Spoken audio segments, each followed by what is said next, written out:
عقل کے ذریعے خواہش نفسانی کا مقابلہ کرو۔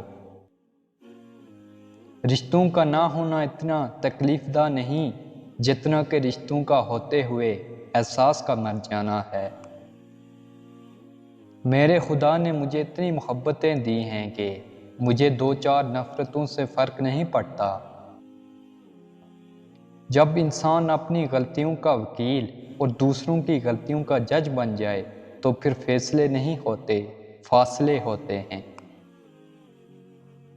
ہر شخص بااصول، ہر شخص باضمیر، صرف اپنی ذات تک، ذاتی مفاد تک۔ خود کو سب سے بہتر سمجھ لینا یہ ایک ایسی بیماری ہے جو انسان کو کسی قابل نہیں چھوڑتی۔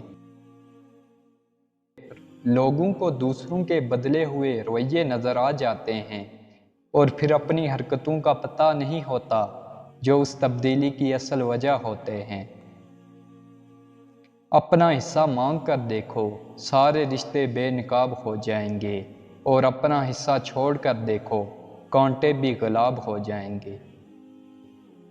اے عزت دینے والے رب، ہمیں ان لوگوں کی شر سے بچا جو ہماری اچھائیاں تو چھپا لیں لیکن ہماری برائیاں پھیلا دیں۔ کبھی کبھی چپ رہنا شکایت کرنے سے زیادہ بہتر ہوتا ہے، کیونکہ جن کو ہماری شکایت سے فرق نہیں پڑتا ان کے سامنے اپنے الفاظ ضائع کرنے کا کیا فائدہ۔ عجیب لوگ ہیں اس دنیا کے، جب تک ہر بات میں جی جی کرو سب راضی رہتے ہیں، ذرا سا کچھ بول دو اگلی پچھلی یاد کرا دیتے ہیں، بلکہ جو نہیں بھی کیا ہوتا وہ بھی سننی پڑتی ہے۔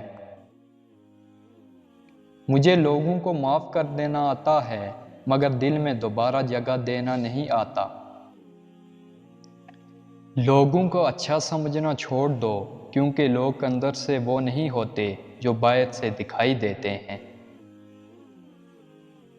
یہ تمہارا جو نفس ہے، تم اگر اسے خیر میں مصروف نہیں کر لیتے تو یہ تمہیں شر میں مصروف کر لے گا۔